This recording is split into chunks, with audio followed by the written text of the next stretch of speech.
What's up, guys? Welcome to this week's video. Videos are going to start being a little bit different now concerning the Hemi swap, because they're probably going to become a little shorter. The last video you saw with the Hemi swap, I know, was a long video. But now we're kind of getting into the tedious, a little bit slower progress stuff. So videos should be a little bit shorter on that regard. So this week's video, I'm not sure what all we're going to be able to have done in time for the video to go out, but just to kind of give you a rundown on where we are and what we're looking at the moment. You can see termite is in the air. The Hemi is in. I got the intake bolted on. I just put new fresh Felpro O-rings and all that stuff on the bottom and just got it bolted on. Got the throttle body out here. I had to run and get some cleaner. I'm gonna get it cleaned up and probably get it bolted on just to get it off the shelf and back on the engine. So that's done. And I started playing around with shifting all of our shifting rods and stuff. So I know for like LS stuff, you can get a like a low car cable that will help you shift and stuff. Well, nobody makes anything that I can find for the 545 RFE. So I was kind of looking, I was like, it can't be that hard. We ought to be able to find something simple. So I love the idea of just using what was factory there as much as possible. So I got out the old mechanism. I still got to clean it up. But it's sitting there, and if you look across, used to it would mount to the front of the bell housing on the old engine. Well, it's obviously not straight here. So, but that's a pretty good spot. And I'm thinking I'm just going to build me a tab that will use that bolt down there, because it's not used for anything, and this bolt here to come up to be able to mount our rod to. And I think I'm gonna have to just slide this back just a little bit to give us more clearance here for the exhaust. I could leave this here, but I think if I move it back, it will help out giving us a little more clearance there, and it will help everything from there back line up. And then once that's mounted, then all we gotta do is run a rod back to the actual shift arm, and we'll just do some heim joints or something like that on both ends, and shifting should be hooked up. So I think that's going to be a simple way, a little bit of fab work, but I like stuff like. All right, guys, what you see here is a smorgasbord of parts that will result in shift linkage for all termite with the Hemi. Some of this stuff is the factory shift levers and stuff that come off of the column. There's that part.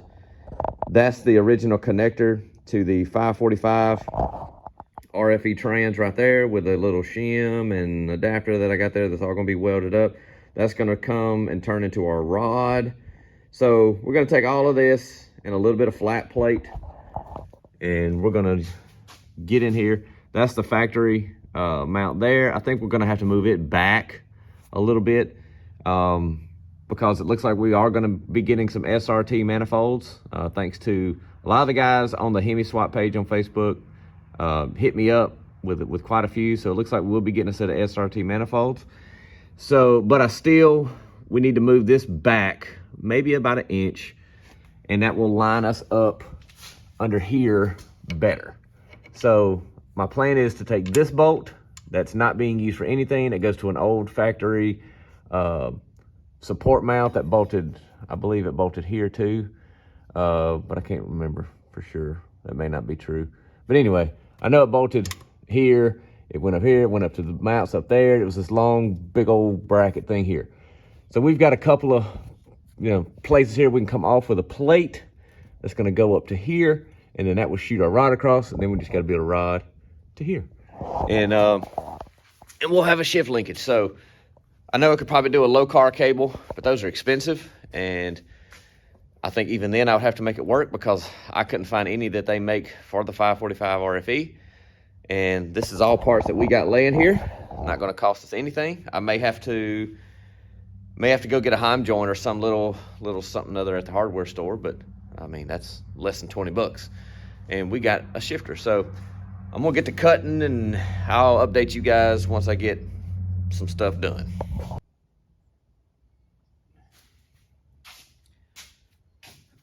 All right, so we got our holes marked, and I got some plate here that we're gonna bend our two our 2 plates on for our rods to be able to connect to. I had a moment earlier. I had to run to town to get all the pieces that I'm gonna need to make the rod, the shift rod and stuff. And I passed by this house, and I go by there every time I go to the hardware store. But this guy, back when I was in high school in the 90s, I believe it was a 78 Z28 Camaro that he had. And it was yellow, like almost the color of the Super Bee, like a pale yellow with the factory pale yellow mag wheels and like orange, different shades of orange stripes down the sides. The Z28, super 70s looking paint job. And every time I pass by his house, I think about that car, because when I was in high school, I loved that car. I wanted that car so bad. And I was, at the time, I was big into lowriders. I was a big lowrider guy. I still am. I love lowriders. But anyway, I had a big Caprice that I was all lowridered out. But I loved muscle cars. I loved the old muscle cars. And I saw that one, and I wanted that car so bad. So I ended up selling my Caprice. And when I saw one day I passed by, and he had it for sale. So I sold my Caprice solely to buy that car. And I remember my dad came. We went and looked at it, and my dad's never been a big fan of Chevrolets or anything like that. And at this time, I was not partial to any brand. I just knew what was cool. And that Z28 Camaro, that paint job was cool to me. And I remember us going looking at it, and him just being like, "Are you sure? Are you sure?" Because it was super clean. We went and drove it, had like a 350 in it. I mean, it's super, super clean car. But what got me, anyway, I didn't buy the car, long story short, and I ended up buying a 71 Plymouth Duster with a slant 6 that I fell absolutely in love with. And that's what began my Mopar craze in high school, was that Duster. And I wish I could find that car. I'd love to have it back. But anyway, what I got to thinking about was that this was probably 98, somewhere around 97, 98, which would have made that Camaro about 20 years old. Would have 78 to 90 is 20 years. So 20-year-old. Now, at the time, 78 seemed a million years ago to me, and which was only 20 years. Fast forward to today, that would be the equivalent of us today going somewhere in Lucy or Judah, seeing a car that's like an 03 and wanting it, and that just does not seem like that long ago. 20 years, that would be to me like still a new car, versus how in 98, that 78 looked like an ancient, that was so long ago. It really wasn't. 20 years it's a long time in some respects, but then another it's not. My truck's an 09, this engine's an 08. I mean, geez, that's 13, 14 years, it's just crazy. That just hit me though. I was like, wow, an 03, that would be the equivalent of us looking at an 03 today. And that just, I don't know, things like that make you feel old when you stop and you look at that. All right, guys, just show you kind of where we are. We got this bracket built. It uses the same bolts as the factory one. What I did is just move the hole that the rod goes through back. So I really just copied the factory bracket and just moved it backwards. The original factory hole was right here. I know you can't see the mark, but there's a circle here. That's where the factory one was, and so we just moved it back that much. And then on the inside in here, we've got our plate built that utilizes the old motor mount bolts that we don't use anymore. It's gonna come up to here. So our rod will just go through, or we'll have to drill a hole up here and mount the other bushing mount up here, and our rod will go across and then tie up to the column. And then we'll be able to build our rod going back. So it's looking really good. I'm gonna get it all my holes built and fit, and then we'll trim and kind of clean it up, make it look neat where it ain't just so boxy, and make it look a little neater in there. But I'm liking it so far. All right, guys, well, it's built. I still got to cut off like the top back there and kind of clean it up, make it look better. I ended up having to lower my bushings down about 1/4 of an inch because the rod was hitting the firewall just barely. So I just dropped it down. I'll fill them in with weld when I go back to paint and make it look a little nicer. But it's just, like I said, we're gonna trim all that off and it'll look a lot more presentable. The rod is a combination of, you can see it running down through there. When I get it out to paint it, I'll show you, but on the part that connects to the actual transmission, I just cut that off. It was normally cable, but it had a steel rod with the cable crimped in it. So I just cut the rod off and welded, built me a bushing and a adapter and all that kind of stuff to adapt it to 5/16 rod. Welded all that up, bent it, and came up and put me an adjustable eye bolt on this end to where I can tweak and adjust if I need to. And then other than that, it's pretty straightforward. I mean, pretty simple hookup. But I haven't tried it yet, so guess I'll set the tripod up and let you guys see if it does the old clickety clickety as you put it through gear or not.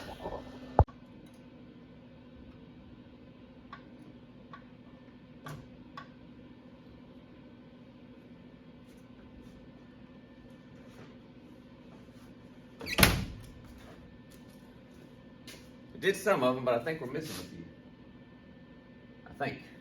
I got to get Andrew out here and get her up in there so I can watch and figure it out. All right, y'all, so here's the kind of best I can get shots of the linkage. That's the factory end, and I just built an adapter that connected it to the steel rod. It's kind of ugly. We're still got to clean it up and paint it.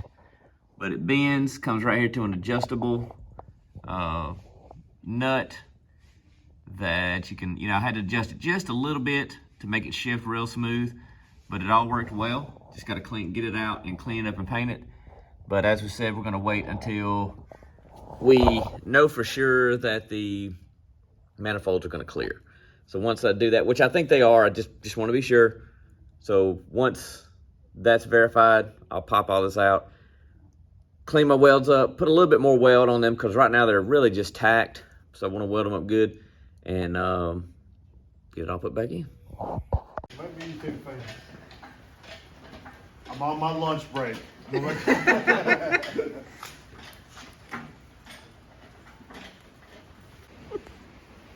All right, well, the old motor's gone. There's no more safety net. So No. If this don't work, You better work. if this don't work, we're gonna be doing something different. But anyway, it's gonna work fine. The Kirkley channel will become something very different. But I'm a sentimental person, especially when it comes to cars. And that motor was good to us. It was. But I think it's gonna work for him, for what he needs. It's gonna be perfect for him. So I was about to call it a day. Andrew comes out and hands me a box of brand new fuel injectors. So these are our old ones. One of them's in bad shape, real bad shape. Let's see, where is it? One of them, it's all swollen and it's rough, seen better days. You can see she's in rough shape. And I don't know how old, how long it's been since this engine was ran last. And, last thing I want to do is get everything together and have a leaking fuel injector or something like that. These are cheap enough. These are like $120 for they're all rebuilt. And you can do that yourself. You can get a Milwaukee battery or something like that and some jumpers and clean them and do them all yourself. But I already had to buy one, and I was just like, you know what? I'm just going to get new ones. Forget it. And so I'm going to get all these clicked in, and we'll get it slapped on the engine.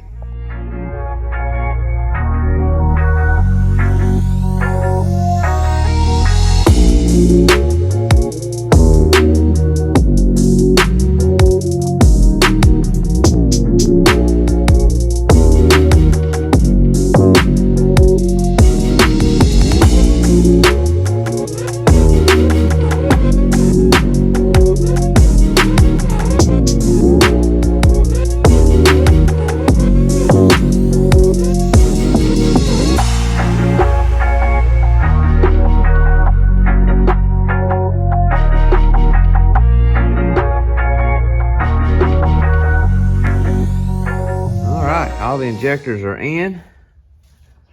So fuel rail's in. I also got throttle body cleaned up. I don't know if I show y'all that or not, but it's on there. New O-rings and all that good stuff. Good, just lubed them up with a little dielectric grease and got them snapped in there. So now we got fuel injectors. So we are shifting. We got fuel injectors. Now we wait for parts. All right, guys, that's gonna be it for this week. We were hoping to be able to do the videos where like all of the fuel system would be in one video, and then all of the like electrical would be in one video, so that for anybody watching these, you could easily find the information you're looking for. But it doesn't really work with real-time work schedules. So right now we've got a lot of stuff like partially done. And so the only way that we could do that would be to get almost completely done with termite and then edit all the videos and put it out there. And we can't do that. We're not going to do that. So we're going to do our best to condense the information into each video as much as possible, like for fuel and stuff like that. But long story short, you guys are just going to get to watch us do this swap the way that it gets done. And so right now we are just working on a host of different things. After this week though, I think our videos will start being a little bit more in order. So, stuff like that. So anyway, give us a like and a subscribe here. Follow us on Facebook. You can find us on Instagram as well. So check those out. Like, comment. If you got any questions about anything that we're doing, feel free to ask. We'll do our best to answer them. But other than that, guys, we'll see y'all next week. On a host of different things. Doors finna slam. And so